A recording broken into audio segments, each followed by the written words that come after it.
Okay, so we know what a lucid dream is. It's a dream where you know that you're dreaming as the dream is happening. Essentially, you are conscious in the unconscious mind when you have a lucid dream. So if that sounds a bit like hypnosis or hypnotherapy, it should.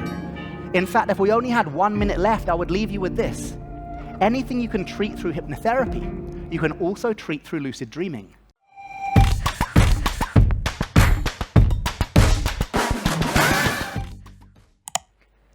I'm here to tell you a story about superheroes. But not the kind of superheroes who wear capes.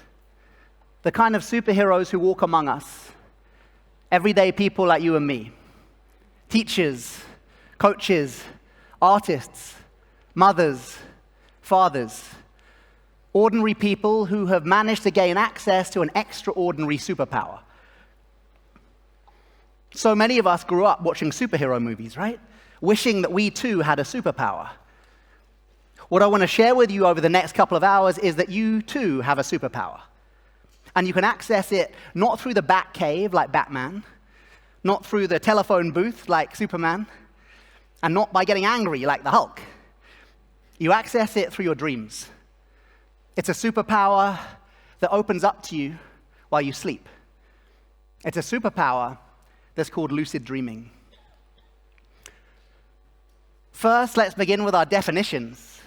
What is a lucid dream? You tell me. This is the interactive bit. Yes. It's a dream. That Marv? Yes, mate. My good friend. Yes. Marv, what is a lucid dream? Lucid dream is being in the dream state while still being able to be present and aware and sometimes having the ability to control. Being in the dream state, but being present and aware and sometimes having the ability to control it. Absolutely. What else? What is lucid dreaming? Yes.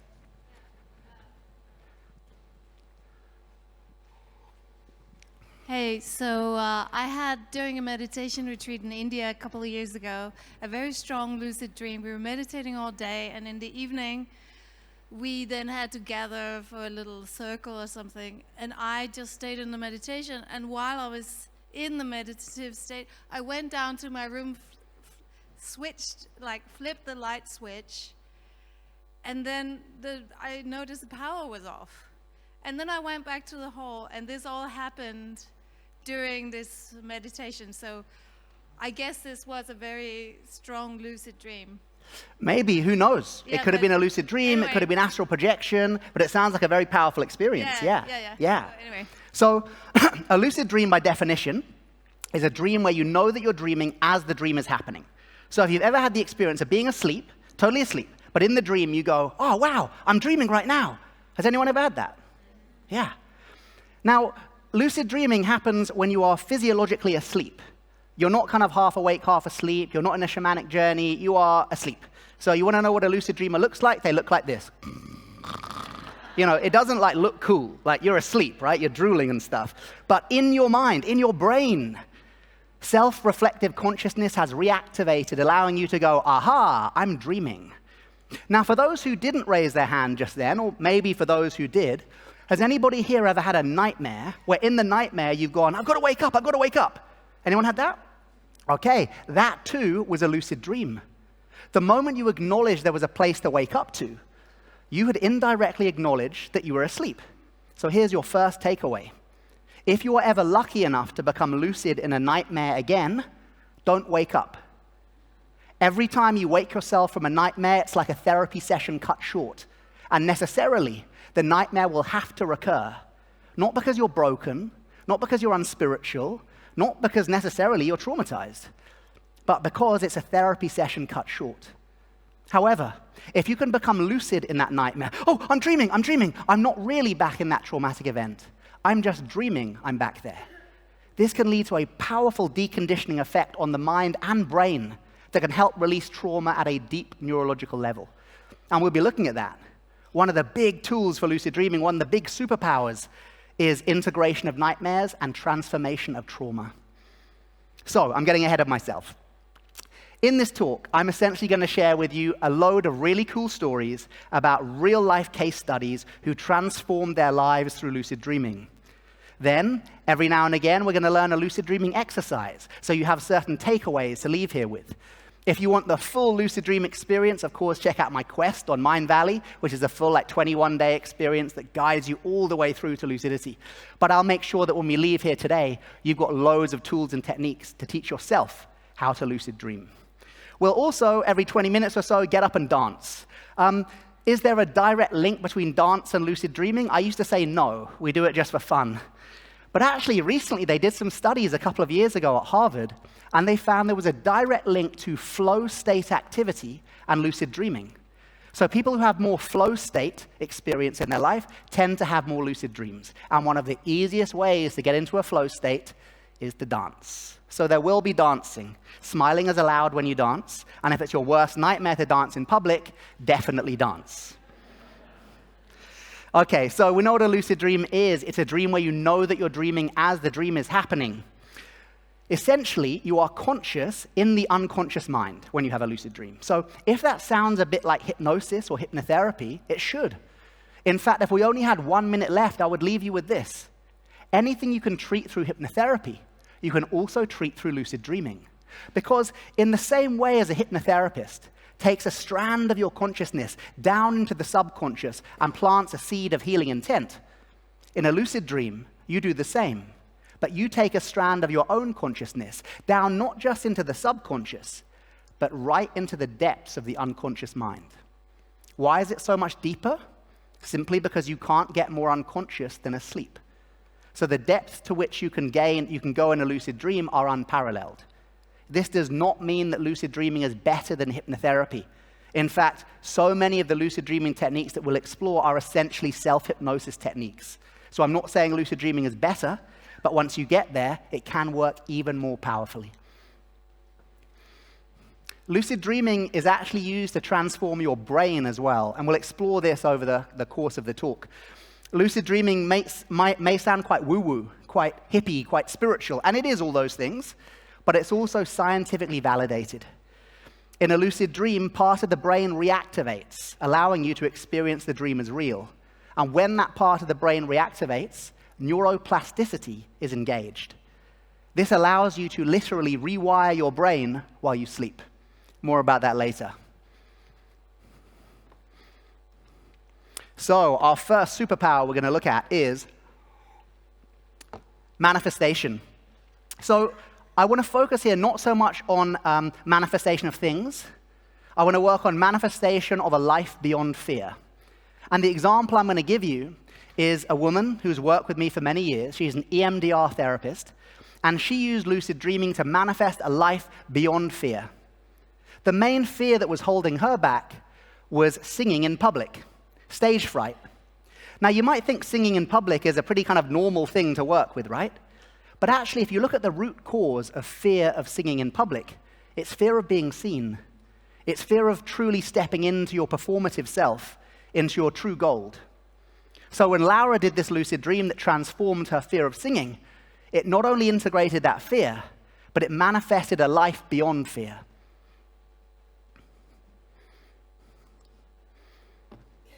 So this is Laura. Laura is an amazing singer.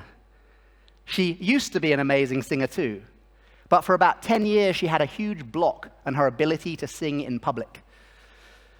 When she trained in lucid dreaming, she realized that the block that she wanted to release to manifest the life of her dreams was this fear of singing in public.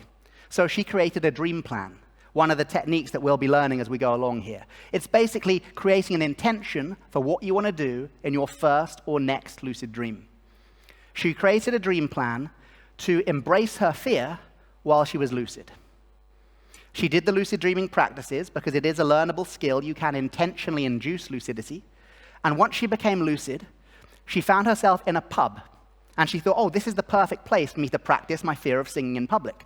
So quite simply, in the pub, in her dream, knowing that her body was asleep in bed and that she was in a huge three-dimensional projection of her own mind, she started singing.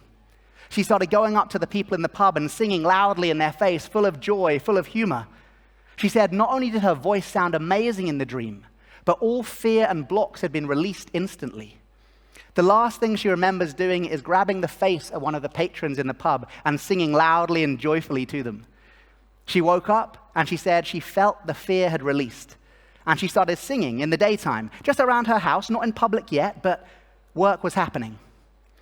Now, the cool thing about lucid dreaming is that it not only affects your unconscious and subconscious mind, it also affects the big dream through synchronicities, through seeming coincidences.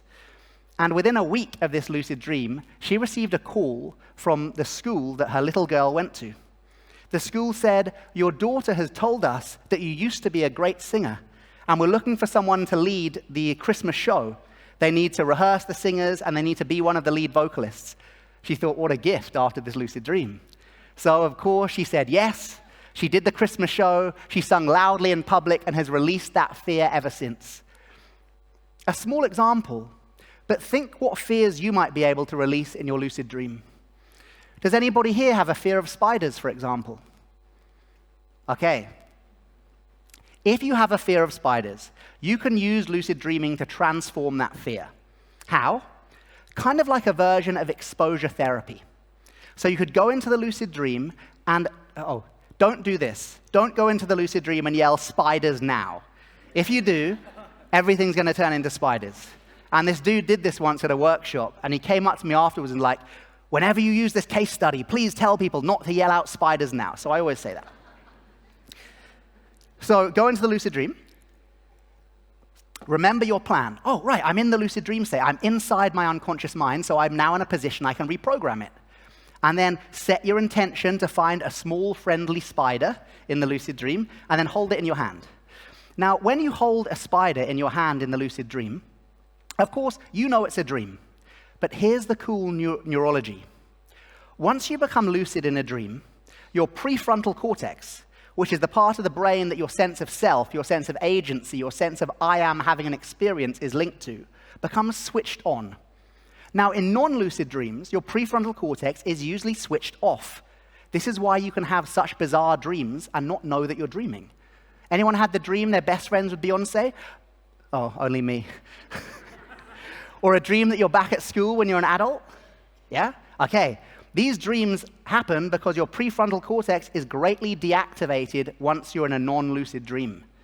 Once you become lucid, it reactivates because you go, "I am dreaming." So, with the reactivation of the prefrontal cortex comes the phenomenon of neuroplasticity. Neuroplasticity is one of the most optimistic findings of modern-day neuroscience. That old phrase that people used to tell me as a kid, "You can't teach old dogs new tricks." Yes, you can. Age, actually up until advanced old age, your early 80s, you can rewire your brain in favor of how you use it. Does anybody here play piano?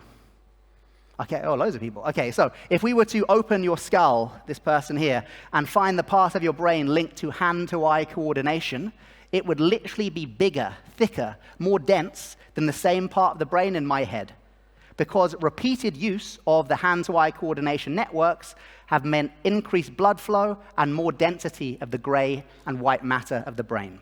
So neuroplasticity is physiological, not just psychological.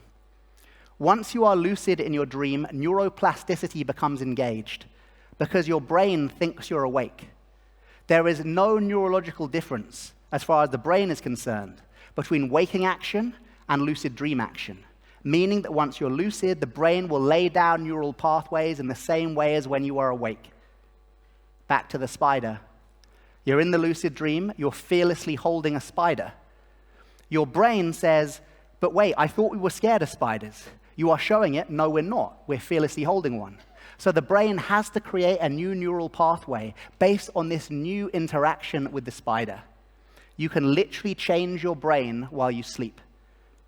You don't need to believe me, though. How do we know? How do we test to see if lucid dream action has affected our waking state responses? You check your startle response. If you go into a lucid dream and have a powerful healing experience with the source of your phobia, the next day, you see if you can hold a spider in your hand. And if you can, the lucid dream has worked fully. If not, maybe you need to give it another shot. This is exactly how Laura tested her lucid dream healing, by performing in public. And when she was able to do that, she knew she had released the fear and was able to manifest a life beyond it. What I want to do in our first exercise is to ask you to think about a fear that is currently holding you back in your life and which you are ready to release. And we're going to do a dream incubation exercise where I'm going to ask you to feel into your body, to feel into your unconscious, to feel into your dreamer, which is the term I give to the part of the mind that creates and plays out your dreams. And once we meet the dreamer, we're going to give it an affirmation of intent. Dear dreamer, I'm ready to release the fear of. And then at that point, you insert it in your own mind, in your own way, in silence. We're going to implant a dream where we would like to release a fear that is holding us back in our life. We will then build on this. This can become our original dream plan. So when we learn the practices later on in the talk, it will build and build and build. But this first exercise, I need you to think about a fear that is holding you back in your life and one that you are ready and would like to release through your dreams. Take a moment to think about that. Get yourself comfortable. This will only last about 5 minutes. This is a guided meditation. You can do it with your eyes open or closed. Either is fine.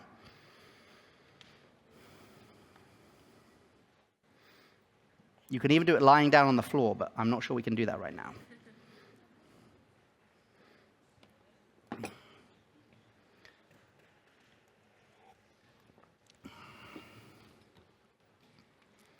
So I'll use the bells to bring you in and out of this meditation. It'll be set to music as well.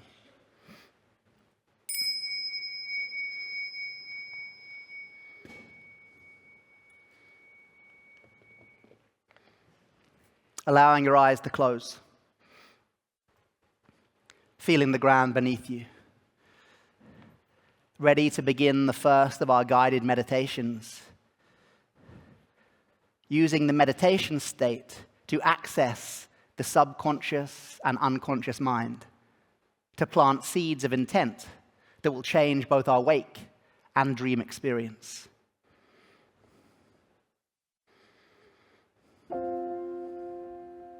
Just sitting, just breathing, totally safe, totally held.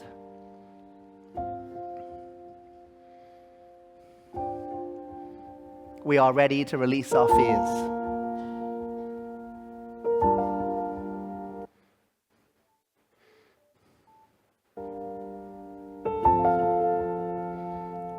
I want you to bring your attention to your body. Really feel into your body. Take a moment to consider the amazing job that your body does. However broken or ill your body may seem, it is always trying its best. Your body is amazing. Take a moment to say thank you to your body now.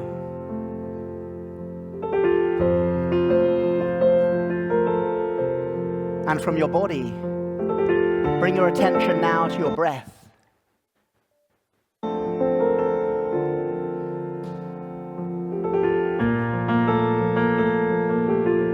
Become aware of when you're breathing in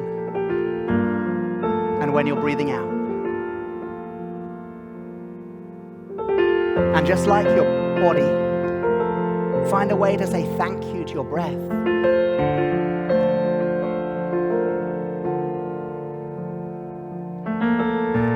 In gratitude to your body and gratitude to your breath, now bring your attention to your mind. This creator of experience, this gateway to the unconscious. Your mind is amazing. Find a way to say thank you to your mind now.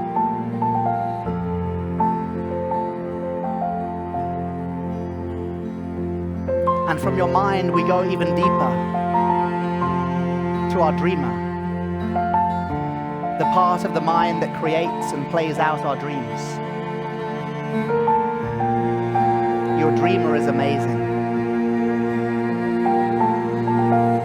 Take a moment to say thank you to your dreamer now.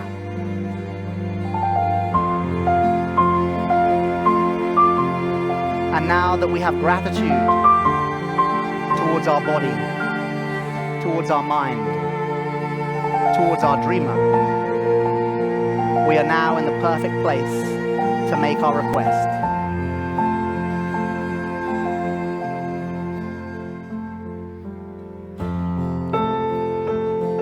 I want you to decide which fear you are ready to release.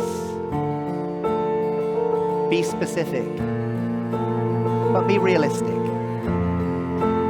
Decide upon a fear that is blocking you in your life that you're ready for your dreamer to release tonight.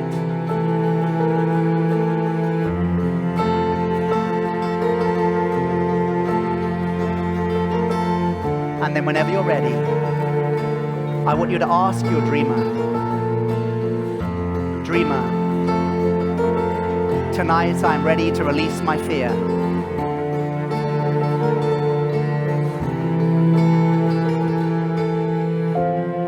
Ask your dreamer now, dreamer, I am ready to release my fear of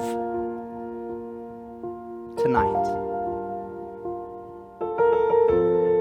And a second time, say in your own mind, in your own way, dreamer, tonight, I'm ready to release my fear of.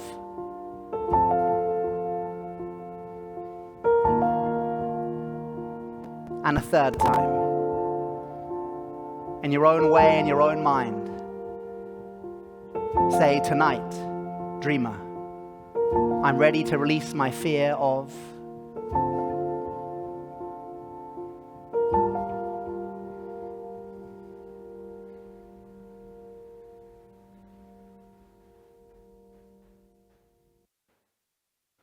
And then one final time, say in your own mind, in your own way, dreamer, tonight I release my fear of.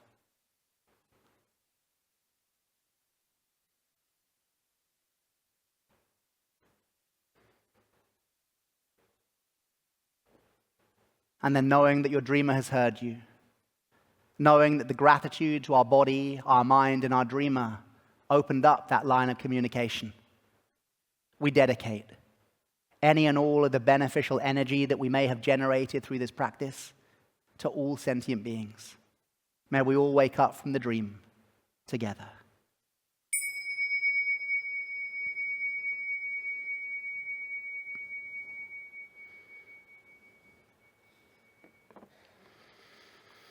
Okay, well done.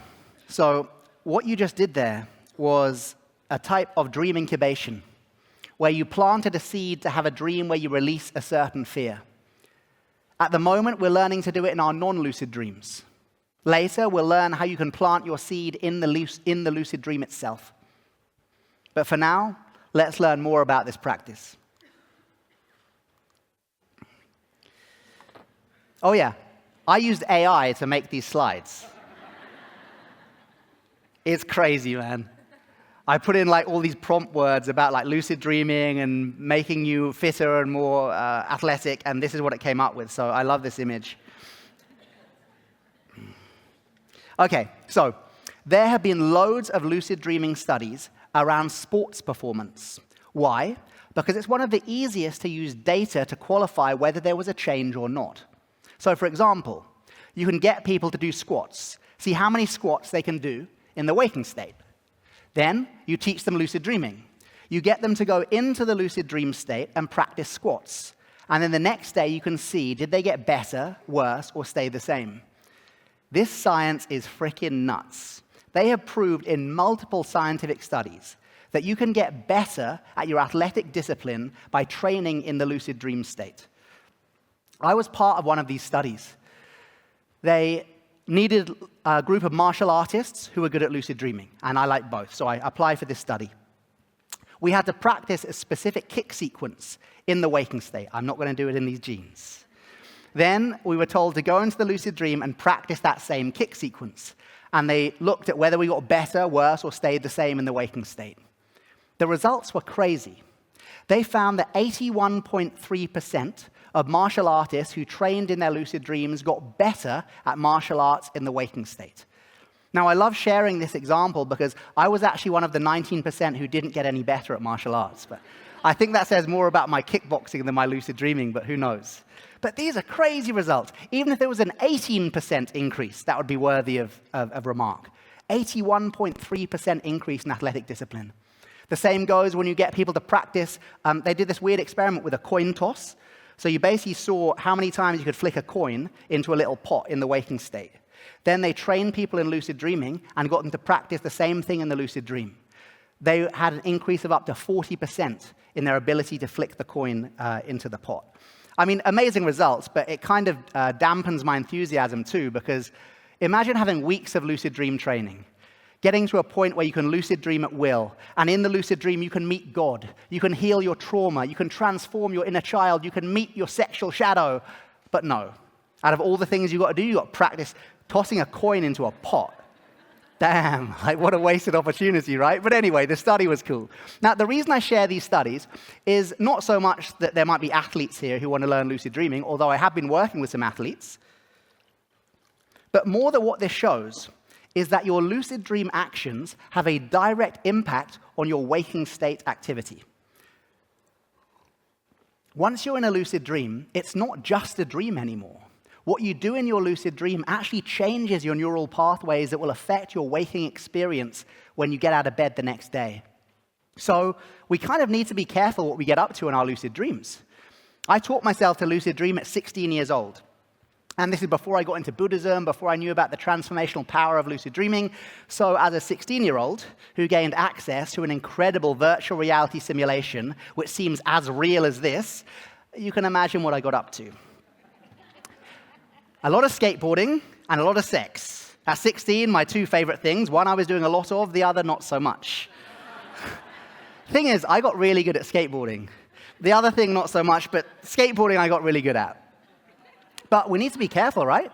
Because at 16, I was creating these neural pathways towards kind of, uncontrolled sexuality, which got me into trouble many times in later relationships, Really having unintegrated, sexual stuff going on. So we need to be careful what we get up to in our lucid dreams because it is changing our minds and our brains.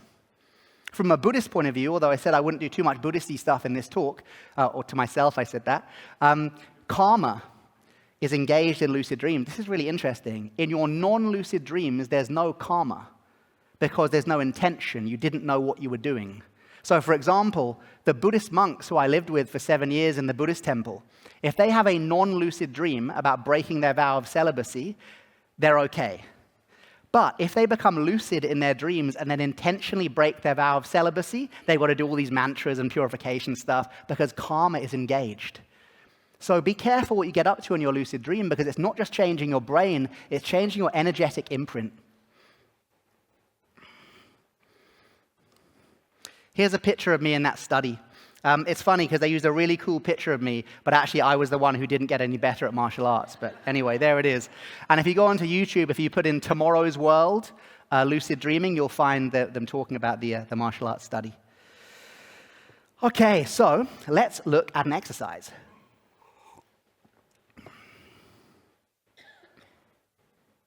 Oh, hang on. No, the next exercise we're doing is dancing. It's literally exercise. What I wanted to do is every now and again in this talk, every kind of half an hour or so, I want to get us up on our feet and dancing. Yes, because of the flow state linked to lucid dreaming and stuff like that, but also just to mix it up and get ourselves moving. And also, I like to dance too. So maybe this is a bit Mr. Miyagi, right?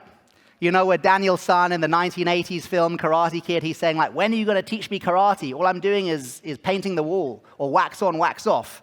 I know this bit can seem a bit wax on, wax off, but really dancing is such a good way to raise your chi. And the more chi that you have, the more energy you have to have lucid dreams. So don't stay seated for that. Feel free to dance in the corridors. Let's do this.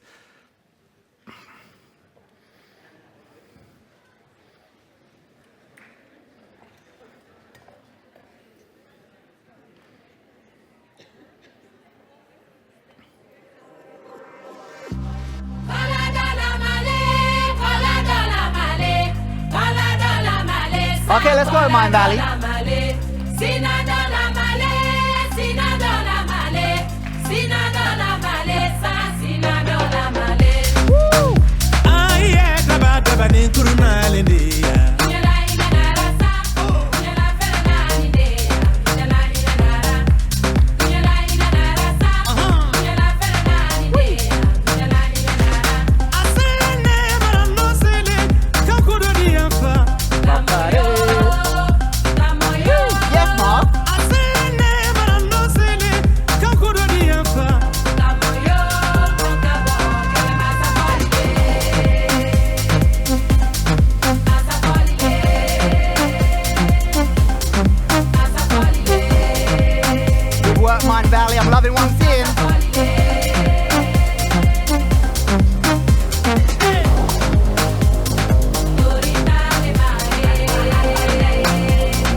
Well done.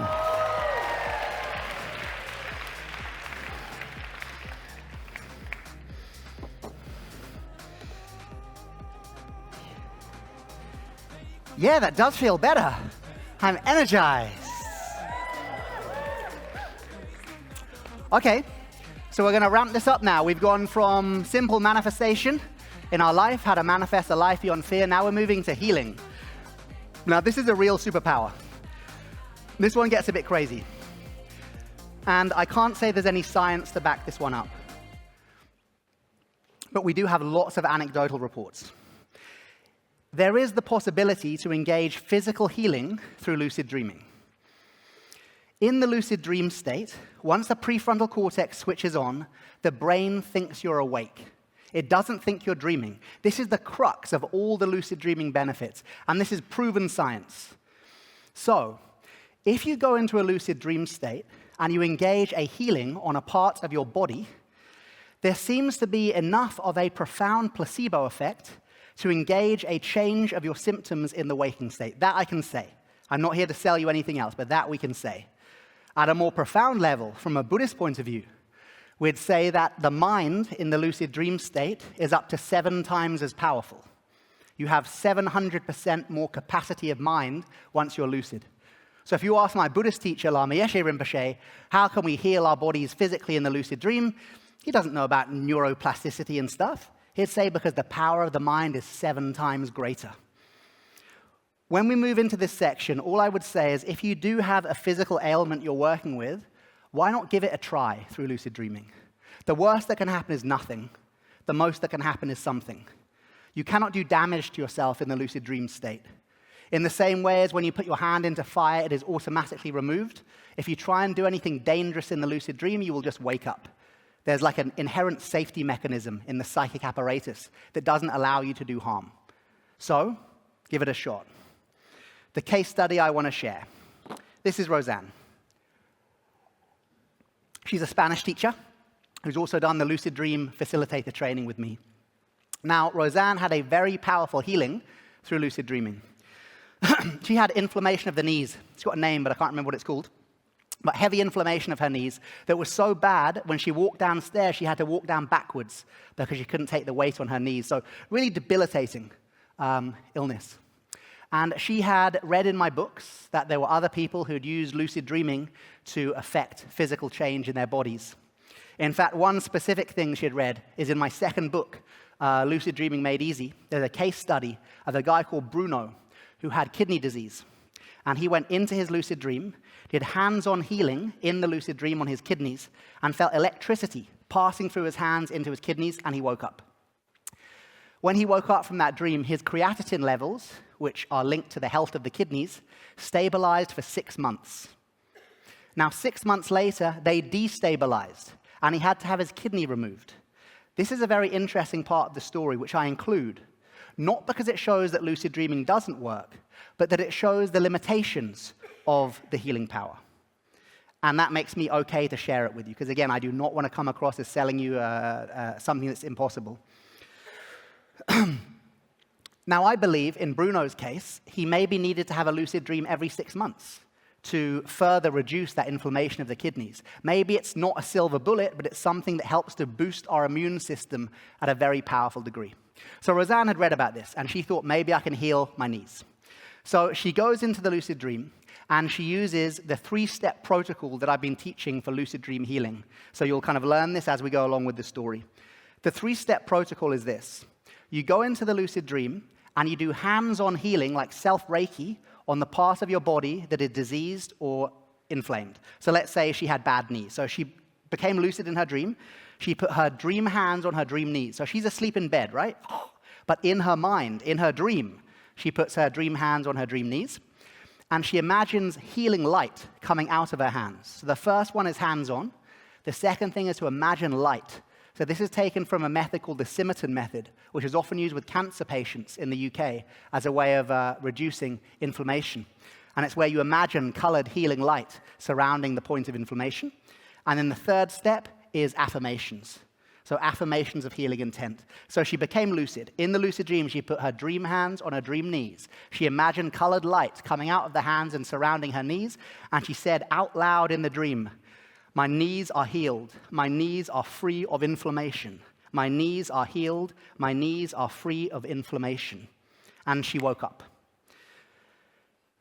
Roseanne said when she woke up, it wasn't like my knees felt better.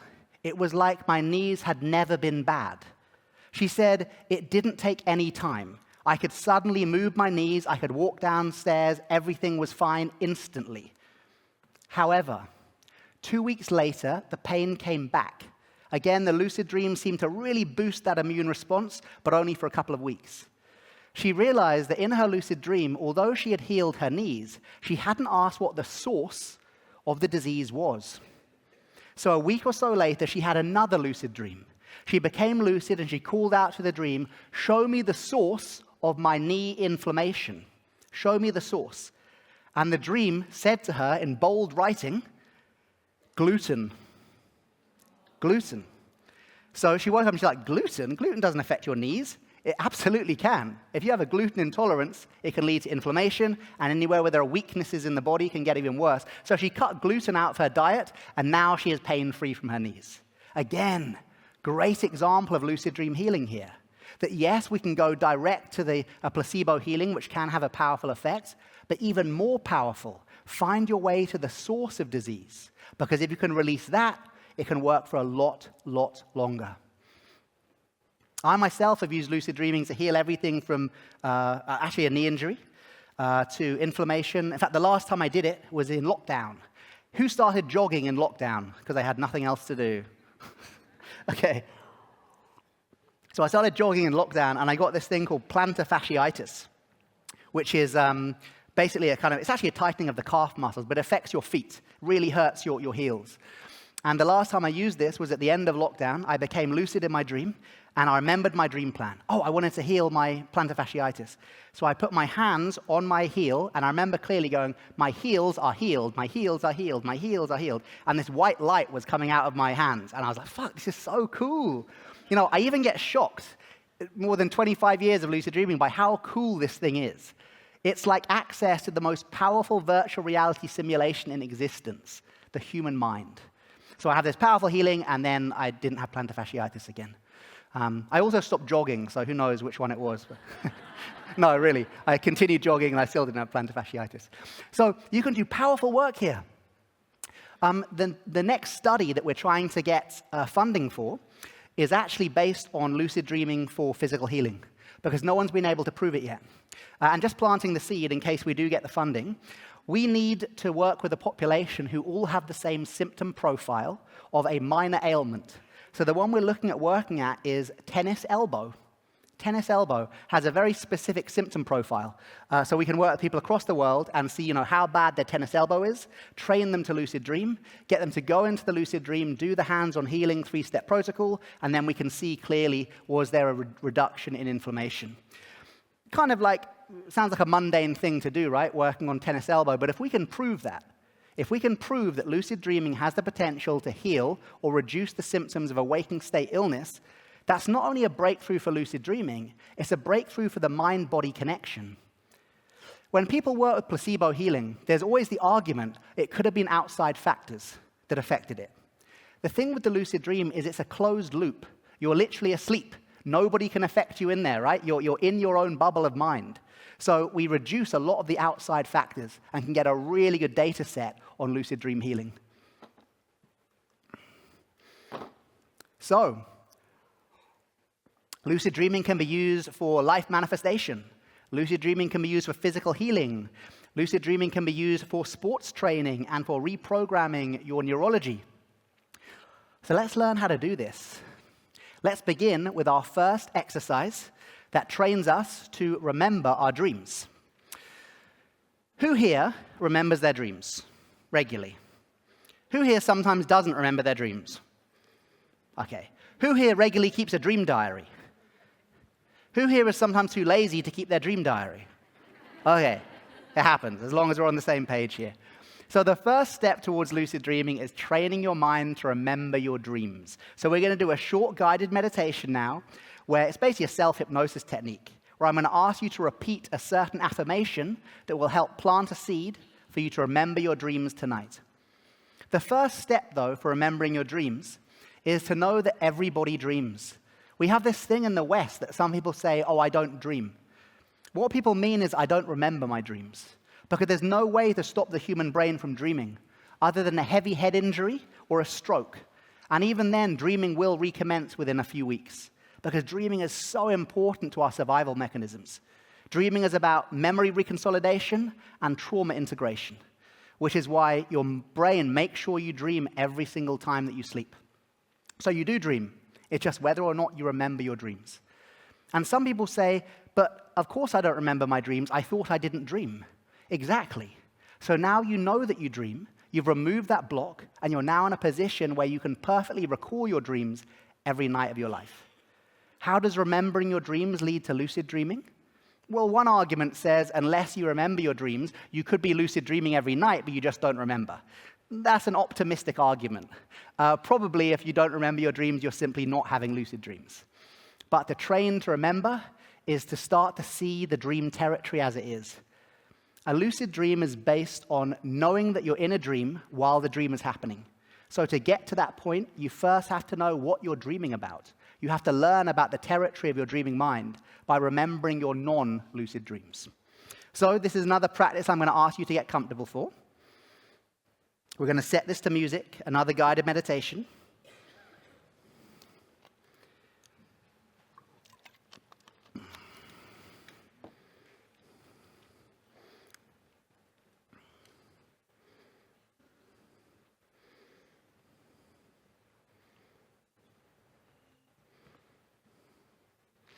So I'm going to ask you to be repeating a certain affirmation over and over in your mind in silence.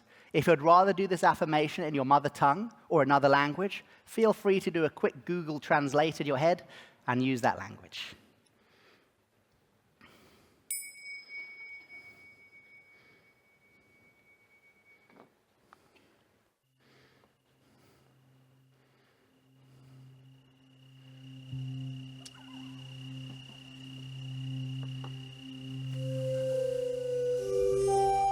Allowing your eyes to close. Feeling the support of the ground beneath you.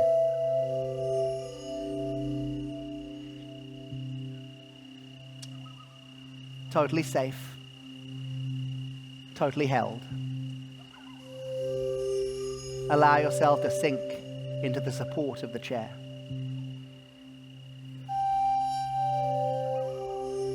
This is a practice that is best done as you're falling asleep at night. But today, we'll rehearse it in the daytime.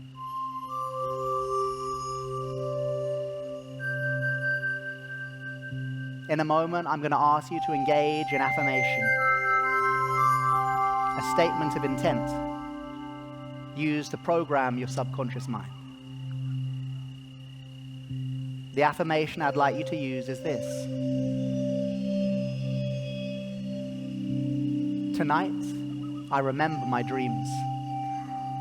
I have excellent dream recall.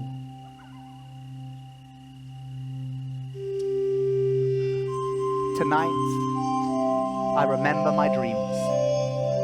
I have excellent dream recall.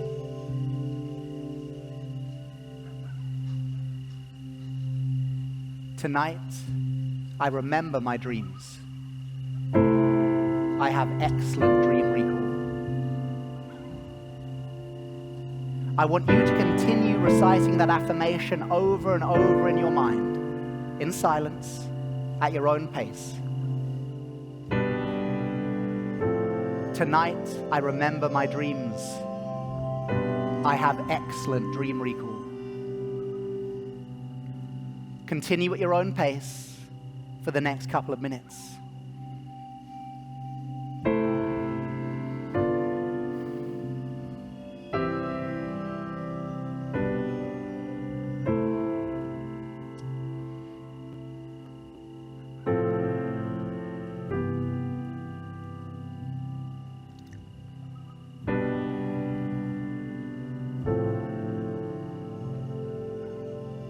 Tonight, I remember my dreams. I have excellent dream recall.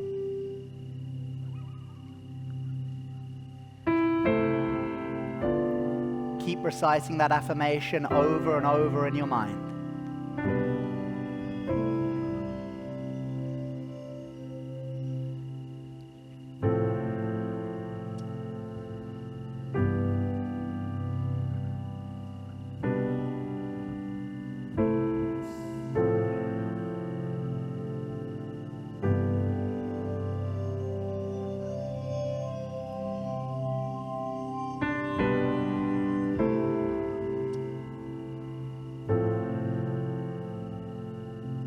Tonight, I remember my dreams. I have excellent dream recall.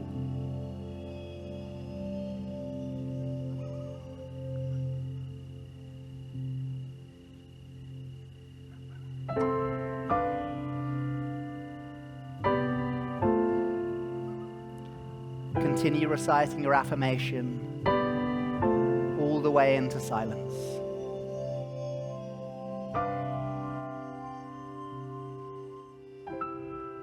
Tonight, I remember my dreams.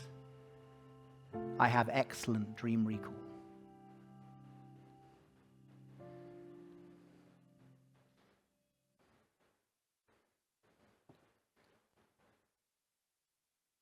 And then, as always, we dedicate any and all of the beneficial energy we generated through this meditation to all sentient beings.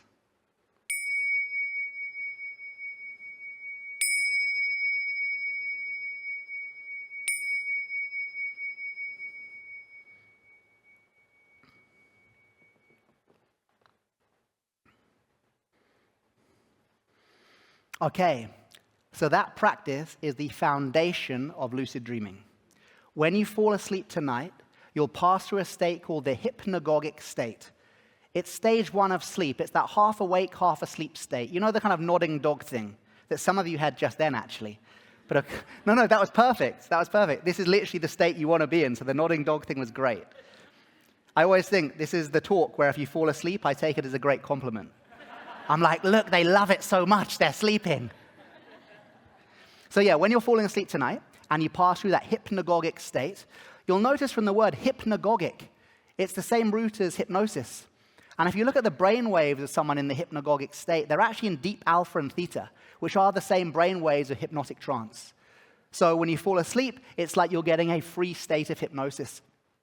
In fact, when I was in my early 20s, I had some hypnotherapy training. And my teacher was this wonderful old Australian guy called Mervyn Minnell-Jones. And he used to say in his strong Australian accent, "Charlie, you get a free start of hypnosis every time you fall asleep. The hypnagogic. Train your mind as you fall asleep, Charlie." So, you know, whenever I do the impression of Mervyn, I always think, sometimes people say I've got an Australian accent. And I'm like, I've been to Australia once. Why would I have an Australian accent? And I'm like, the only guy I've given access to my mind before has a strong Australian accent. But anyway, remember that. Every time you fall asleep, you get a free state of hypnosis. So as you fall asleep tonight, be reciting that affirmation.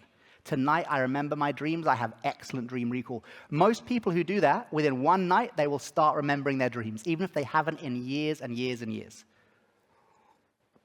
And that's actually the first of our Ds. So we're going to learn the 4 Ds today, which are dream recall, dream diaries, dream signs, and dream planning. Anyone who's done my quest will know these are the 4 kind of opening lucid dreaming techniques. What is our next superpower? Oh, this is a personal one to me. Okay.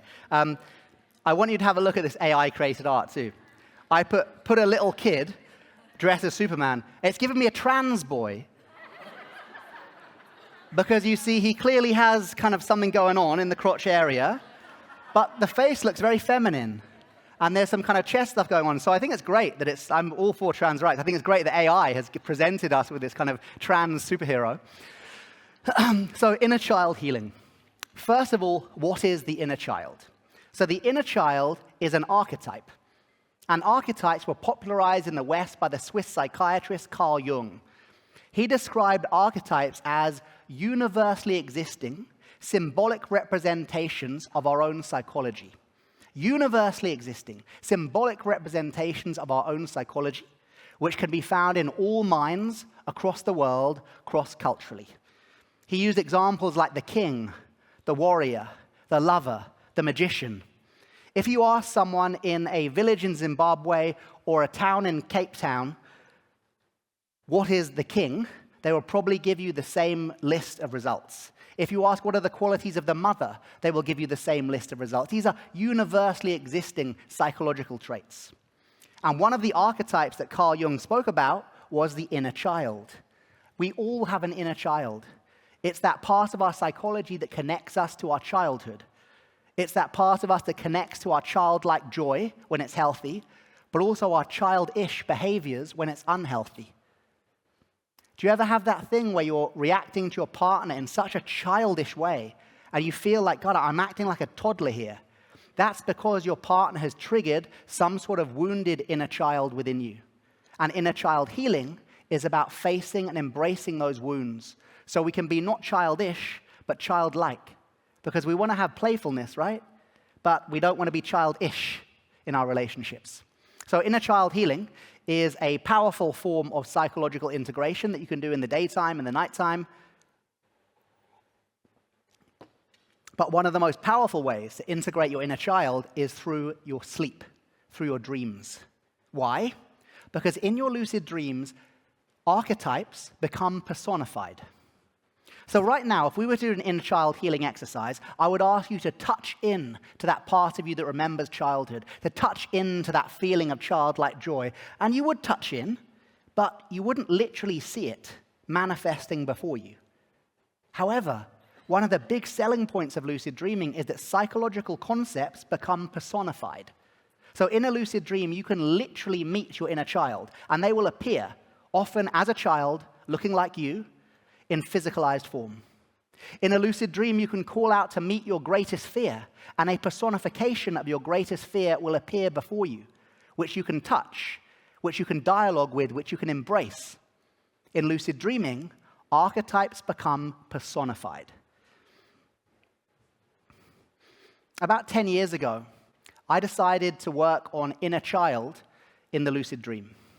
Now, I didn't have a lot of childhood trauma.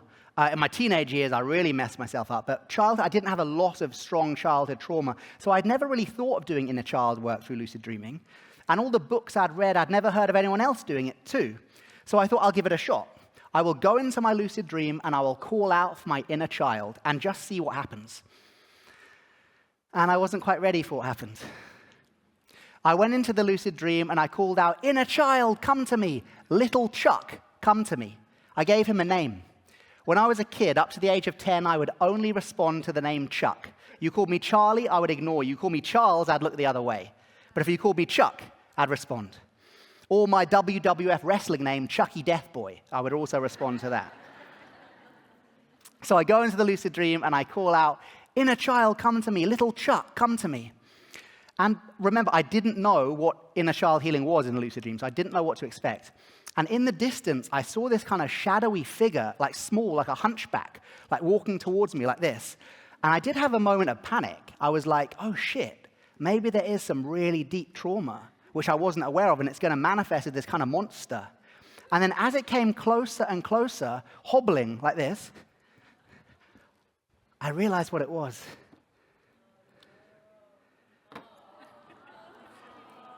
This is a picture of me at the age of, I think, 4 or 5 years old. And the dream manifests that picture in real life. He wasn't a hunchback, it was me walking in flippers. That's why he was walking like that. And he came up to me and it looked exactly like he does in this photo. Like exactly like he does. And I didn't kind of know what to do. So he came and I thought, oh, I'll hug him, right? If in doubt, hug everything in your lucid dream. Really. Hug it. Hug it. Like, everything in the lucid dream is you. You're in a huge 3-dimensional projection of your own psychology, so if in doubt, hug, right? I was once in the lucid dream, and I don't know what I was doing, but I ran through the lucid dream, and I knocked over a chair. And I remember clearly having this moment of like, oh, wait, that chair's part of my psychology too. Oh. And then I hugged the chair. I was like, dude, I've been doing too much lucid dreaming. Anyway, so this version of me appears, and he just stands there like that, and I think I'll hug him. So I bend down and I hug him. The lucid dream, you can feel everything. It is hyper-realistic. Because right now, your experience of reality is limited through the sense organs. Maybe you wear glasses. Maybe you've got a perforated eardrum like me. Our experience of reality is limited. But in the lucid dream, you're not seeing through your eyes, you're seeing through your mind.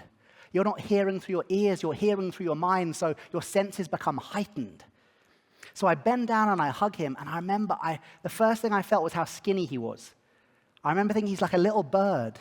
And I remember thinking like, oh, you get so much bigger. And I hug him, and I feel this sense of so much love towards this little boy. And then he whispers something in my ear. He whispers, "How's mama?" And at that point, my mum had just got her diagnosis of the disease that would eventually kill her, Alzheimer's. And I realized that although my adult in the waking state thought he was okay with this, the part of me that was so scared of it was my little boy. Of course, he was scared to lose his mum. And I still don't know whether I lied to him or I told the truth. I remember I whispered into his ear, I went, "She's okay." Which she was. Even in her death, she was okay. But it was interesting to note that it was him who was scared. My adult was okay, but my inner child was worried about losing his mum. And that was the first time I ever did inner child healing in the lucid dream. If you do have childhood trauma, if you did have a tough childhood, please do this practice in your lucid dream. The part of you that was wounded in childhood still lives within your psyche, and they are still crying, and they still need a hug, and they still need to know that it wasn't their fault. So please make a dream plan to meet that part of you and to love them. Interestingly, the inner child story continues, because eventually my mum did die last year. And the thing about Alzheimer's is that it gives you two deaths. You have the physical death when they finally actually die, but you have the psychological death, which often happens years before. You know, I often say that when my mum died, I wasn't heartbroken because my heart broke 4 years before.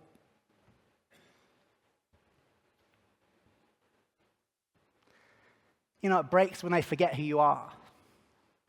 Like, that's when you lose your mum.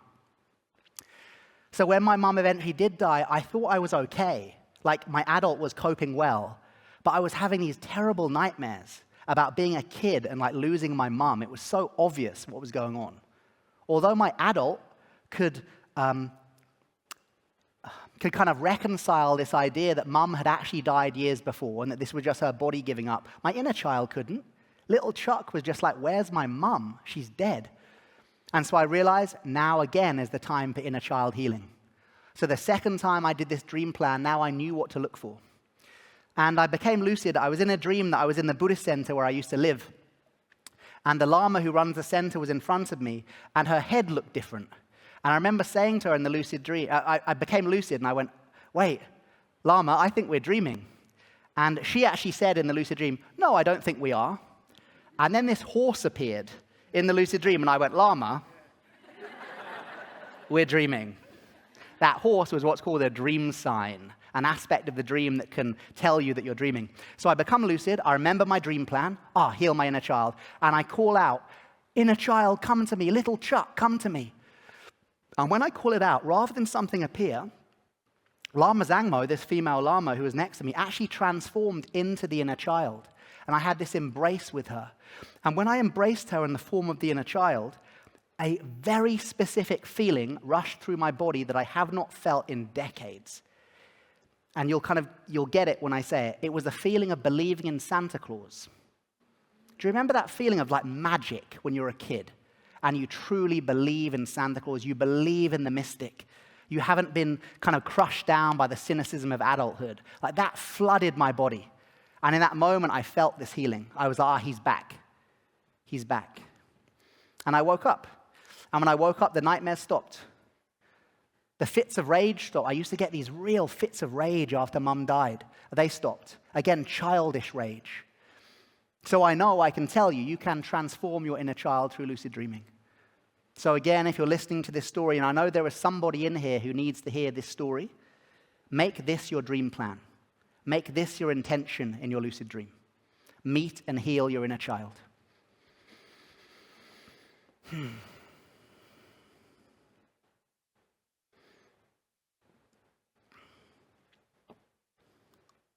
Let's do another exercise. So we have trained ourselves, we're beginning the training, to remember our dreams.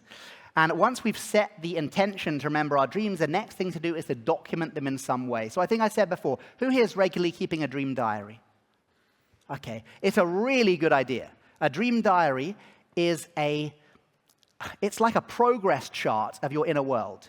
If you are at all interested in self-development or transformation, it seems crazy that you're not already keeping a dream diary. Let's say you do an 8-week mindfulness course.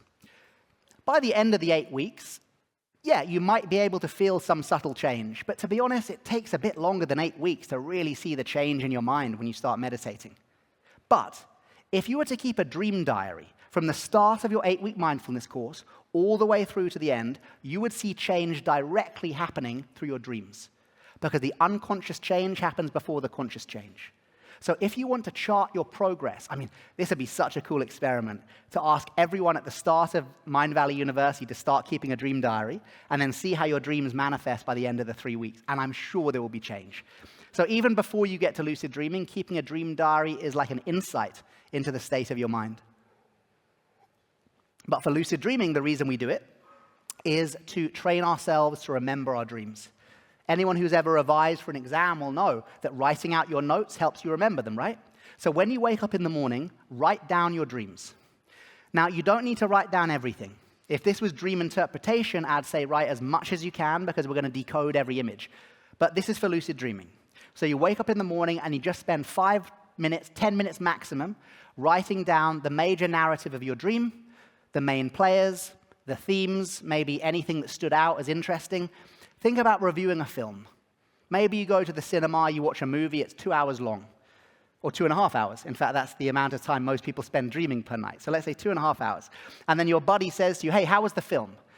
You wouldn't have to tell them every tiny moment of that 2.5-hour film. You would say, oh, the main plot is this, there's a love story here, my favorite scene was this, oh, and there's this crazy moment in the film where that happened. Do that with your dreams. You don't need to spend more than 5 or 10 minutes in the morning writing them down. When I used to ask people to spend more than that, it ended up with a lot of resistance and people never did it. So I'd rather say write less, but do it regularly. Why do we write down our dreams? We write down our dreams to help us remember them. We write down our dreams to pay homage to our dreams. Every time you write down a dream, you're sending a message to the dreaming mind that says, I want to know what you're talking about. I'm ready to meet you. And if you do that, the dreaming mind will respond. So many times I meet people who say, I don't write down my dreams because they're so boring. I say, your dreams are so boring because you don't write them down. If you start to write down your dreams, your dreamer will give you more interesting dreams. You know, at university, I did script writing, right? Kind of writing theater. And I often think dreams are like little mini pieces of theater. Now, imagine you're asking your dreamer to create these amazing pieces of theater every night. But you're not in the audience. You're not telling your dreamer that you're listening. Well, of course, if you do that time and time again, the scriptwriter is going to start writing trash. You know, why would it bother giving you these amazing insights if you're not there to listen? But if you start letting your dreamer know, I am listening to the offerings of the unconscious mind by writing down your dreams, they will start to manifest in more insightful ways. And the main reason we write down our dreams is to be aware of our patterns. This is what leads to lucidity. Let's say you spend a week writing down your dreams, and at the end of the week, you have a look through your dream diary. You can write in your phone or in your notepad, and you start to see patterns emerging. Oh, I often dream of my dead grandma, or oh, sometimes I dream I'm back at school, or I always dream of that beach we used to go to as a kid. You start spotting these patterns, and by being aware of the patterns, you create triggers. You say, oh, I only ever go to that beach as a kid in my dreams. So suddenly that beach I went to as a kid equals dreaming. You start to create these triggers so that eventually the next time you dream about that beach, something is triggered. And you go, oh, I always dream about that beach. I'm dreaming right now. Bam, I'm lucid. That is how dream diaries lead to lucidity. So although it can seem like a bit of a faff, waking up in the morning and spending 10 minutes writing down your dreams, it is well worth it because it directly leads to lucid dreaming. Again, all of these techniques, if you want to go further, check out the quest. I think most people in here are Mindvalley members, right? So you get all the quests for free. The lucid dreaming one is really good. If I do say so myself. No, but it is. They make it so well. They film it like Netflix. Like, the production values of Mindvalley compared to other online courses are insane. They kind of blow others out the water. Oh, shadow work. Okay. Now we get deep. So, the shadow. Oh, this is another AI art thing. So it gave me Carl Jung smoking both a cigar and a cigarette for some reason. So I thought, leave that in. The guy's gangster. He's got like both at the same time. So this is Carl Jung, the famous Swiss psychiatrist. Carl Jung popularized the use of the term shadow. So shadow we can define as anything within the unconscious mind that we rejected, denied, or disowned. The shadow is not negative or evil, but it is your dark side. Dark meaning yet to be illuminated, rather than anything bad or evil. So your shadow contains the answers to what am I most afraid of? What am I most ashamed of? What parts of myself do I hide from others? And when we look at those questions, we might, first of all, jump to conclusions around dark shadow material. Well, I'm most ashamed of my anger and prejudice. I hide my secrets from people. I'm scared of my phobias and traumas. Yeah? But let's look at the other things that you're ashamed of. Maybe you're ashamed of how powerful you are. Maybe you're ashamed of your spiritual side. Who here hides their esoteric side from their friends or family for fear of being labeled too woo-woo? That, my friends, is golden shadow. It's still shadow because you repress, deny, disown it, but it is your gold. Maybe your greatest fear is expressing yourself fully and completely. The shadow is not bad. It is simply the parts of ourselves that we're currently unwilling to love. Shadow work can be done in the waking state, and I've written a book on this and have a new one on the way called Do the Shadow Work, but it can also be accessed very powerfully through the lucid dream state. In the lucid dream, just as you can call out to meet your inner child, you can call out to meet your shadow. Now, if you get lucid and you call out, shadow, come to me, you better put your seatbelt on, because you've just asked the dream to present you with everything within your psyche, a personification of everything within your psyche that you're currently repressed, denied, and disowned. So, yeah, put your seatbelt on. But it's totally safe. No. Sounded like I was lying. No, it really is. Really, the most unsafe people in the world are those with unintegrated shadows because they project it onto others and they don't even know they're doing it. The greatest and safest gift you can give yourself and others is to integrate your shadow. You will be a kinder, more loving human being. So, this is one of the most kind and loving human beings I know. His name is Nick. He is 55, but looks about 35. He is an ex-Buddhist monk who's now a meditation teacher specializing in offering meditation to LGBTQ plus communities. And he's done the lucid dream training with me and has used it for powerful shadow integration experiences. So Nick was having nightmares. And in his nightmares, he was always faced by the same figure. It was this guy in black clothing who appeared chasing him. And this is quite an archetypal dream image, right? The guy in a black cloak kind of chasing you. So Nick knew there was something archetypal going on. So he made a dream plan to meet this man in black. He became lucid, and he called out to meet the man in black. Now, this is the equivalent of calling out and asking for a nightmare. But strangely enough, if you become lucid and you call your nightmare to you, the power is with you because you've called the nightmare in on your own terms. So all of those things that usually wake you from the nightmare, that fear, that terror, are negated. So it is a very powerful practice to do. So he called out for this figure to appear, and the symbolism was so good.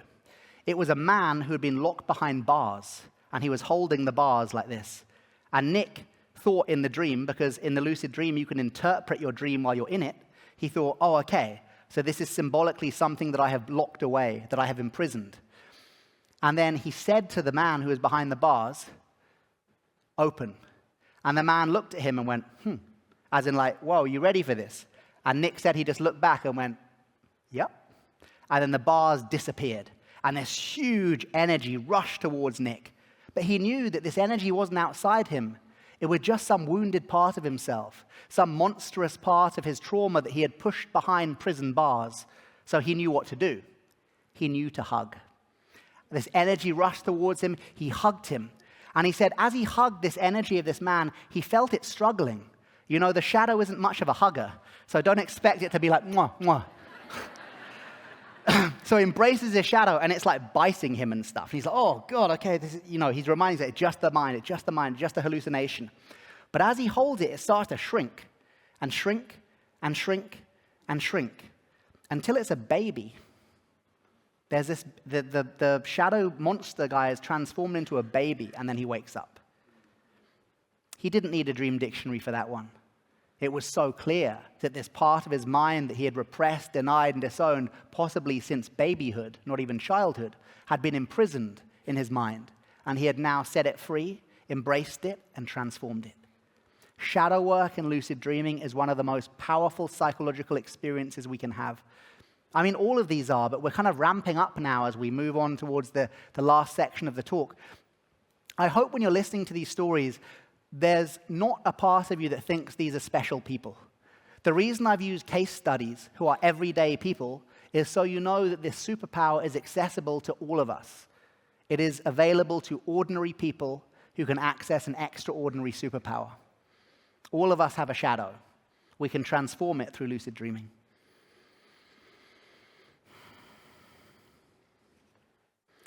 And now, let's have a dance break. Partly because Nick is featured here on a pole in a gay club in London. I was with him that night, actually. I didn't get on the pole, though. Okay, so we're going to have a dance break now. Again, the dance breaks are a way that you can release. So come and release with me. Enjoy, stand up, release your bodies. Let's do this.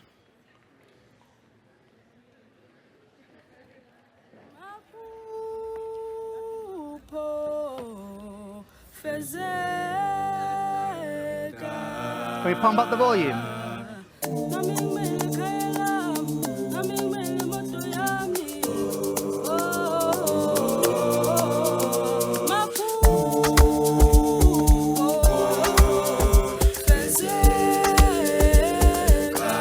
Good, release it.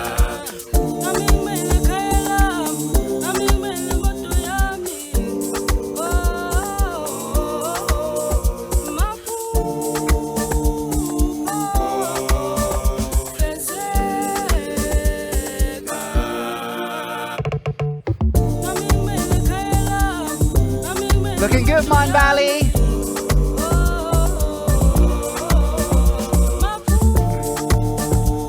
Yes, Mark. Cool.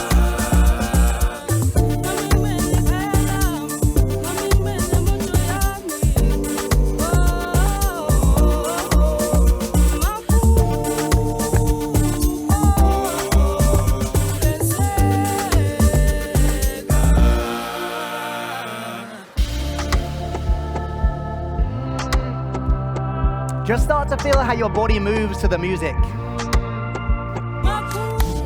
As you move your body, allow your chi to raise.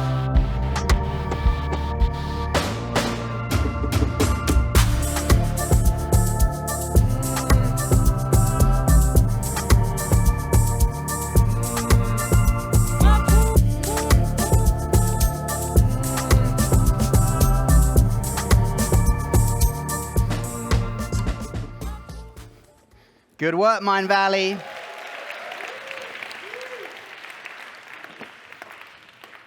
I literally think they should do this at school. Like after every half an hour of school, you should dance. Really, it's so good for kids as well. Well, we're all kids, right? We're all someone's child. Okay. Oh, we got a great story coming up now. Okay.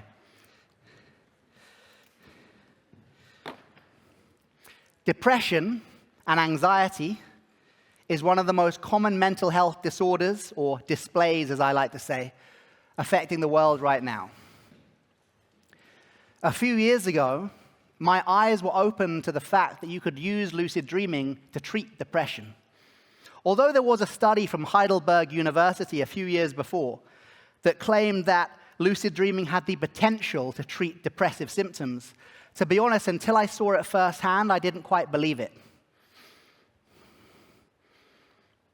In 2021, I received this email. Now, if you send me an email that says, I cured my depression through lucid dreaming, you are going to the top of the inbox pile.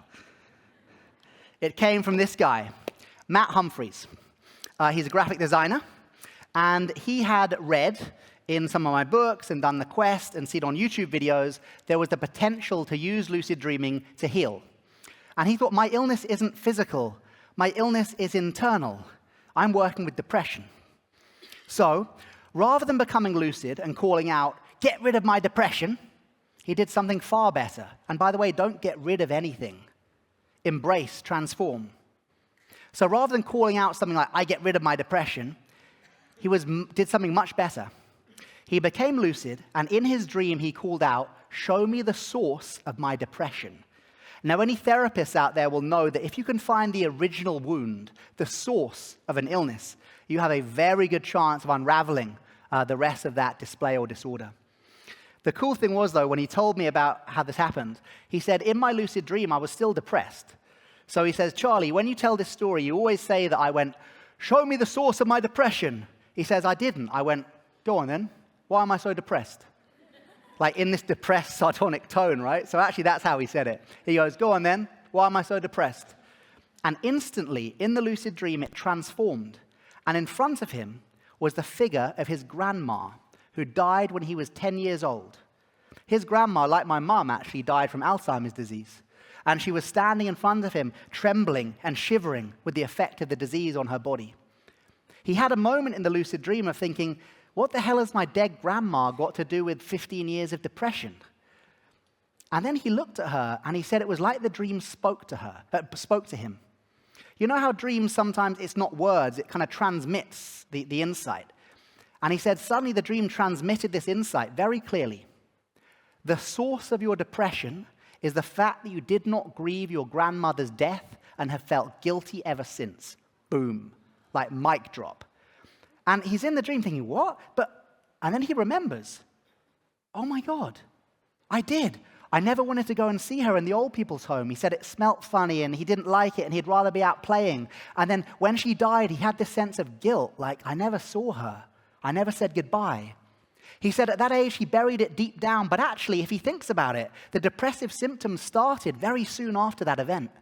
Throughout his teenage years, throughout his 20s. He had gone to CBT. He had gone to therapy, he had tried medication. In his words, I had gone from shrink to shrink and nothing worked. In the lucid dream state, once he had acknowledged what the dream told him, so the dream said the reason of your depression is the guilt around your grandmother's death. She stayed in this state of shivering until he had agreed. So interesting. When he went, oh yeah, that's true, she transformed. The Alzheimer's left her, and she became a younger version of herself. The lucid dream state becomes like a biofeedback mechanism, in that when you get the insight, the dream will respond. If you're in a lucid dream and you feel sad, clouds will appear and it starts raining. If you're in a lucid dream and you have a spiritual insight, the sun comes out. It's so fascinating. So now, suddenly, his grandma is transformed before him. And then, because again, he knows my vibe, he hugged her. He went up to his grandma and he hugged her and he said, it was a hug that felt like it lasted 1,000 years. It was probably not more than a few seconds. But as he hugged his grandma, she transformed into light, as so often happens when we integrate a trauma in the lucid dream. And he woke up. In his words, I woke up and the clouds of depression were gone. That one lucid dream did more than what decades of therapy could do. In that one lucid dream, I cured my depression. Now, you can see on the timeline here when he sent this, actually. So he had heard me say on a podcast not to jump to conclusions around lucid dream healing. I keep saying I don't want to sell you something that isn't real, right? So he wanted to wait at least a year or so after this dream before he contacted me. So he could say, and for the last year, I've been depression-free. So this is actually a year later that he contacted me. He is no longer on meds. He's no longer in therapy. I've met him several times. He's now engaged. He's got a new job. He's got a dog. He told me that recently. And he said his life was changed in that one lucid dream. A couple of months ago, I got another email. Again, it came up as Humphreys. And I thought, who's this? It was his dad. His dad had found my email online and messaged me to say, I just want to thank you for what you've done to my son. It was him who told me he's now married, he's got a daughter, all this kind of stuff. And then he ended his email saying, Matt's been teaching me to lucid dream too. Stay tuned. This depression example is a really good one because so many of us are working with depression and anxiety. It's one of the most prevalent mental health displays in the West and in the world. And if lucid dreaming can help us integrate that, it's a very powerful tool. Lucid dreaming, I believe, is one of the most powerful self-development tools in existence, and especially in relation to healing trauma and wounds. Because where does our trauma and emotional wounds sit? It sits in the mind. It sits in the depth of the mind, locked away in the shadows of the mind. In the waking state, it can be really difficult to access those areas. But in the lucid dream state, you get the keys. You open up those areas, and you gain access to that healing potential. I should say, sometimes when we start talking about depression and trauma stuff, which we're about to get onto, people can get a bit worried about re-traumatization. So let's comment on this, because I know there are loads of therapists and coaches in the house. Could what you do in the lucid dream re-traumatize you?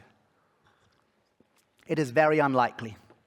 This is partly because just like your hand will automatically be pulled out of fire if you burn your hand, so too in the lucid dream state, if you try and do something that is unbeneficial or harmful for you, you just wake up. This is in many ways why people wake up from nightmares. It gets so intense, boom, there's like an ejector seat. And my argument would be actually, in waking state therapy, there's no ejector seat. If you're working with a therapist who is not holding the space really well, and you get triggered into panic, you're stuck in that panic till you learn to ground, till you bring yourself back down. In the lucid dream, if you get triggered into panic, bum, you wake up. There's actually an ejector button, which is a very powerful safety mechanism. The second thing I'd say is a lot of the studies that I've done and the people that I work with are traumatized military veterans. Now, you can imagine doing a safety report for working with traumatized military veterans. If lucid dreaming was in any way harmful to people who are traumatized, there was no way we could do the studies that we've been doing. And the third thing I'd say is just some cool examples. I've worked with people who've gone into the lucid dream and tried to access certain traumas and been denied by the dream itself. So a friend of mine, Maxwell Hunter, who was working with some mental health displays, he went into the lucid dream and asked to meet a part of his psychosis, essentially. And when he called out to meet that part of his psychosis in the dream, a neon sign appeared in the lucid dream that said, access denied, access denied, access denied. Isn't that cool? There was part of the mind that knew what he was ready for and what he wasn't. I know myself, in my early 20s, I tried to experience nirvana. You know, this Buddhist state of complete bliss, this Buddhist state of enlightenment. And I became lucid, and I called out in the lucid dream. I actually call that Dewa Chen, which is this Tibetan Buddhist word for this nirvanic state. So I call out, Dewa Chen, take me to Dewa Chen. Nothing happens.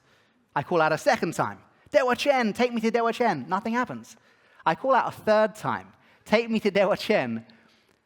And this woman walks in holding a clipboard, right? She walks in with a clipboard and goes, Dewa Chen, nah, you're not ready for that. Boom, and I wake up. Nuts. I just wish I had asked her what else was on the clipboard. Cool, right? However, about 7 years later, I tried that same dream plan. And this time the woman didn't turn up, and I had one of the most powerful lucid dreams of my life. What that shows me is your dreaming mind knows what you're ready for. In my early 20s, experiencing a nirvanic state of pure bliss may have blown my mind. It might have kind of affected my grounding. But later in life, I was able to withstand it and to experience it. So your dreaming mind knows what's good for you. You are dealing with a higher level of intelligence in the lucid dream, not a lesser level. If I've got a big decision to make or a big question to ask, I'm not going to ask my conscious mind. I want to ask my unconscious mind, why would I make a decision based on only 10% of my mental capacity? I want to make a decision based on 90% of my mental capacity. So go into the lucid dream and ask questions. Call out, what career path should I take? Ask the lucid dream, how can I be of most benefit? Even ask the lucid dream, should I go on that date? Whatever you want, your dreaming mind has access to this knowledge, and it can tell you how to do it.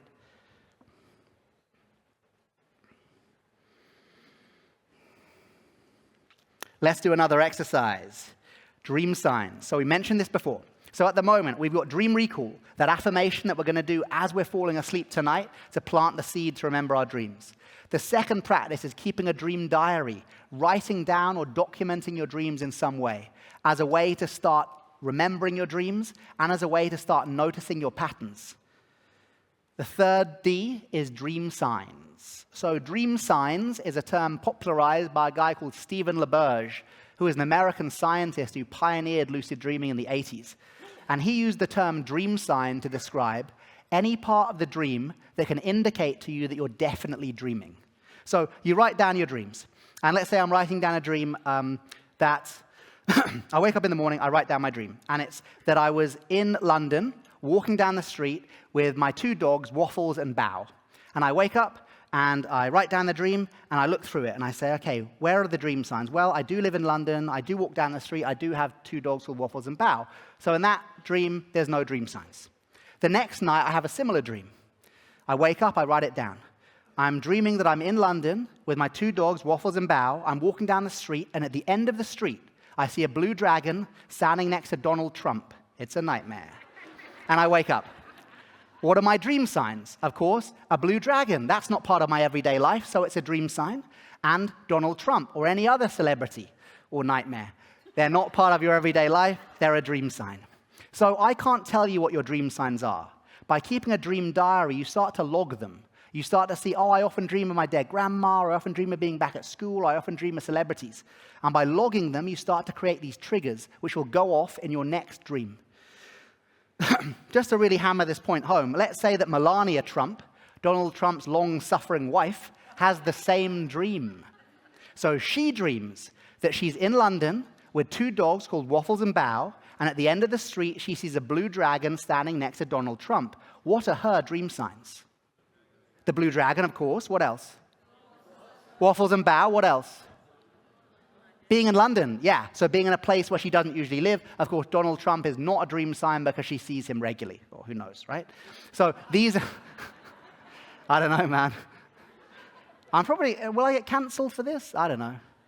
If I'm cancelled by Trumpists, I'm fine. Cancel me, baby. Mindvalley told me to not make any political statements. I have just made a political statement. I apologize. You can edit it out. Okay. So at the moment, we've got dream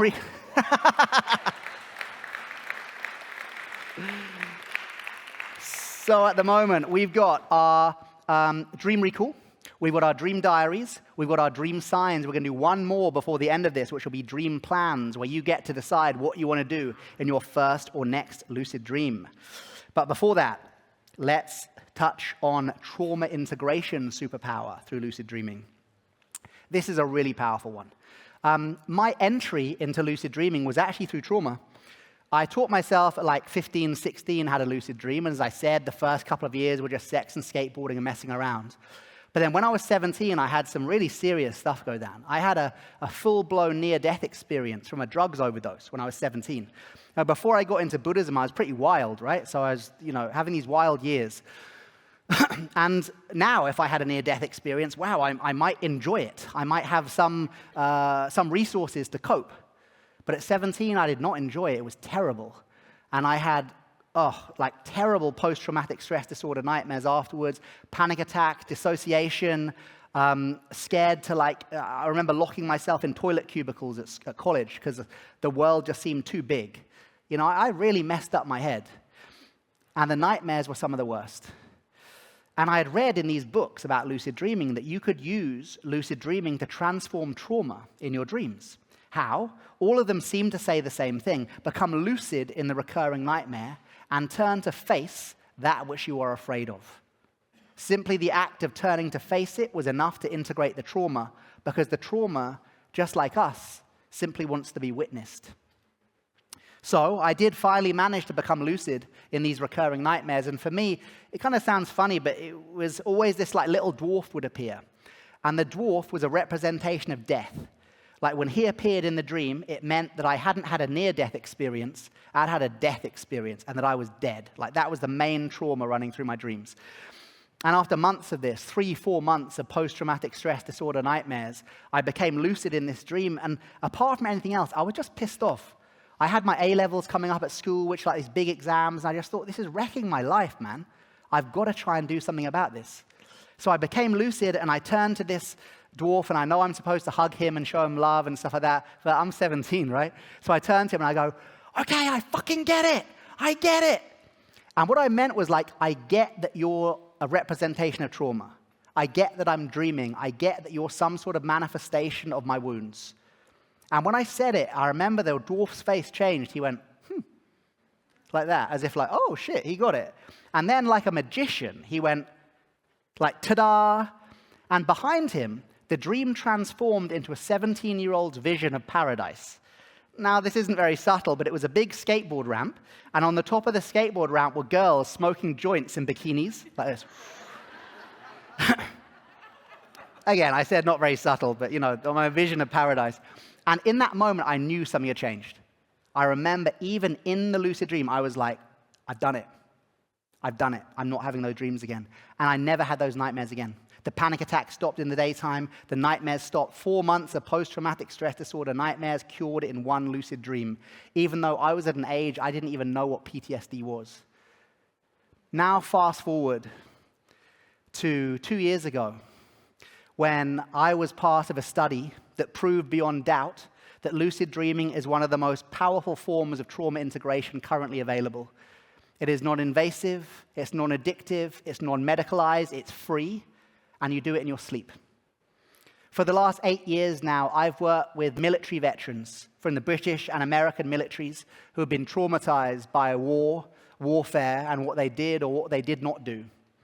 Without any judgment, I have made it my mission to offer them lucid dreaming as a way to transform their nightmares. After a few years of doing this, we started to get such good results from the veterans that I was approached by a scientist named Garrett Yunt at the Institute of Noetic Sciences in California.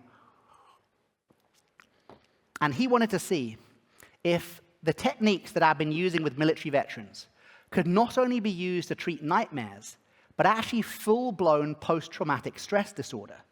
He wanted to see if we could create a study that proved that lucid dreaming could not just stop nightmares, but could stop panic attacks, flashbacks, anxiety, depression, the hallmarks of waking state PTSD.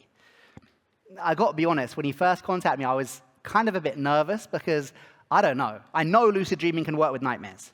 And I know nightmares are the hallmark of PTSD, but I have no idea whether they can stop people's panic attacks. But I was willing to try. So we spent years, actually, preparing for this study, and eventually we got funding. And we did it. And the study was inspired by this man, Keith McKenzie. He is the first veteran I ever worked with, and he opened the door to me work with veterans communities. So I offer this next part of the talk to Keith. We gathered a group of 55 people with chronic post-traumatic stress disorder.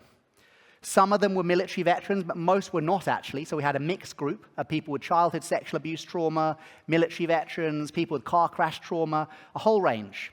But crucially, to get onto the study, you had to have chronic PTSD, way above the symptom threshold. So 100% of the group had chronic post-traumatic stress disorder. At the start of the week, we checked their PTSD score. There's basically a way of measuring kind of how traumatized somebody is. It sounds arbitrary, but there's a series of kind of questions and logs that you take to survey someone's level of trauma. Beginning of the week, they're all surveyed. Then they have 1 week of lucid dream training with me. We did it online in the end because it was on lockdown, and we proved that even online it can work. So they have like a 1-week lucid dreaming workshop with me. Every night they're doing different practices. Every day they're learning new techniques. They're having talks like this, meditations, all this kind of stuff. At the end of the week, they were surveyed again for their current level of trauma. So we could see, did their level of trauma go up, down, or stay the same? What we found was quite remarkable. By the end of the week, over 85% of those participants had so greatly reduced their level of trauma that they were no longer classified as having post-traumatic stress disorder. 85%.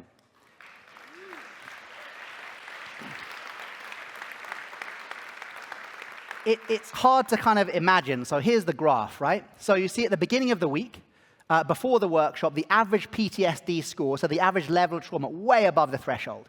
That red line is like the medical diagnosis threshold for PTSD. So we're way above it on average. They have 1 week of lucid dream training. That's all they had. After the workshop, after the 1 week workshop, the average PTSD score is way beneath the PTSD threshold, with over 85% of people no longer being classified as having post-traumatic stress disorder. These results were so audacious that the scientists thought there might be a problem with data collection. They literally couldn't believe the results. So they said, oh, we need to triple check these results.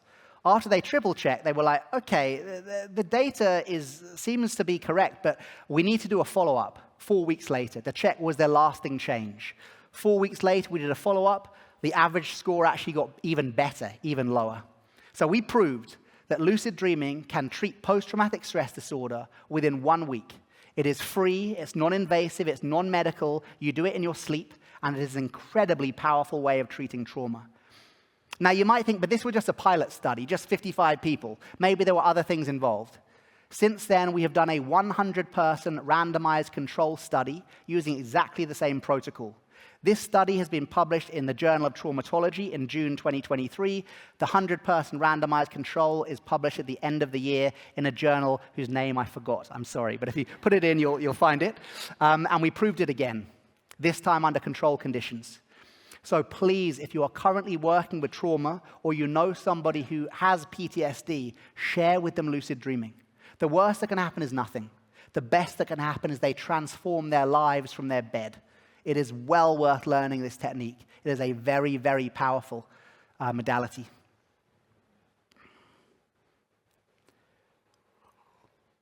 So we've learned loads of cool benefits of lucid dreaming. We've learned how you can use lucid dreaming to get better at sports, how you can transform waking state fears, how you can heal physical ailments, how you can transform your relationship with your inner child, how you can embrace your shadow, and how you can transform trauma. So what I want to ask you to do now is spend some time thinking about this question. If I were to get lucid tonight, what would I do in my lucid dream? I want us to engage our final D, dream planning. A dream plan is like a vision board for what you want to do in your first or next lucid dream. So this is a bit where I'm going to ask you to do some drawing or some writing. If you need paper, please raise your hand. We've got some. If you need pens, please raise your hand. If not, use your notebooks. What I want you to do is think about a specific action or healing that you would like to perform in your first or next lucid dream.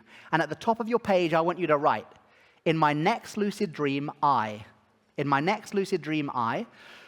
And then write a description of what you want to do.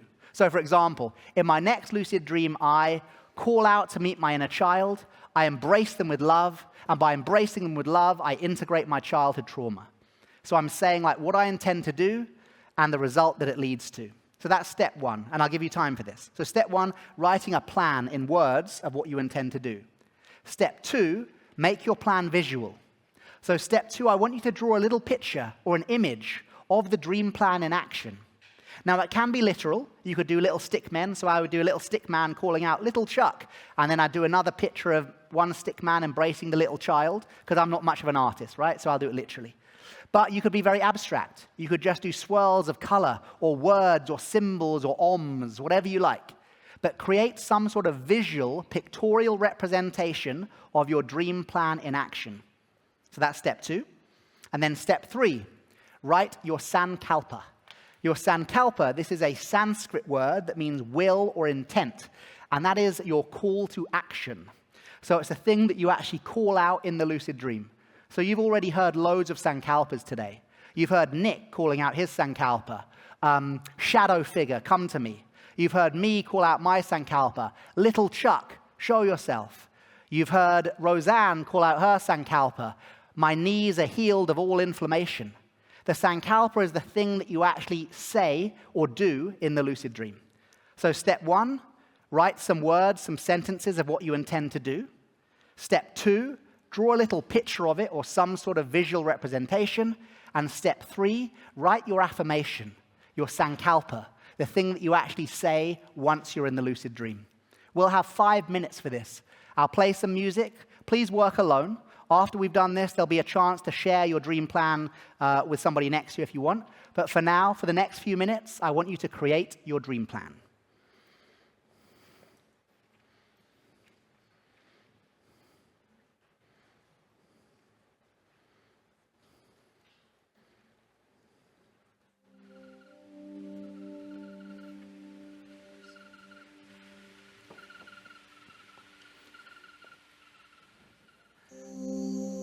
So tonight, when you get lucid, what is it that you want to do? Maybe it's a physical healing that you want to engage. Maybe it's a psychological insight that you want to receive. Maybe it's a question that you want to ask. What career path should I take? If you got lucid tonight, which some of you will absolutely do, what will you do in your lucid dream?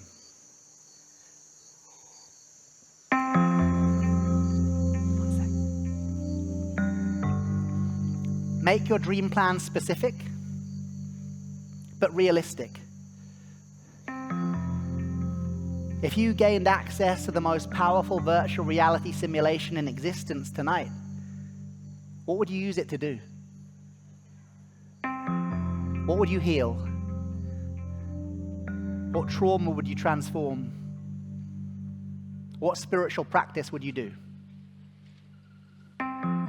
Write a short description of it, then draw a picture of it happening, and then create a statement of intent that sums up your plan.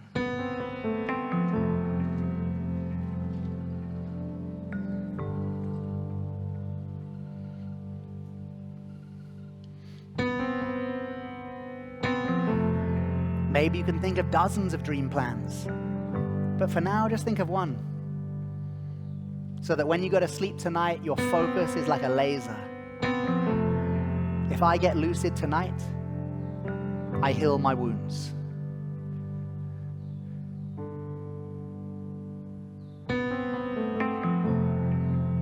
Or if I get lucid tonight, I meet my inner child.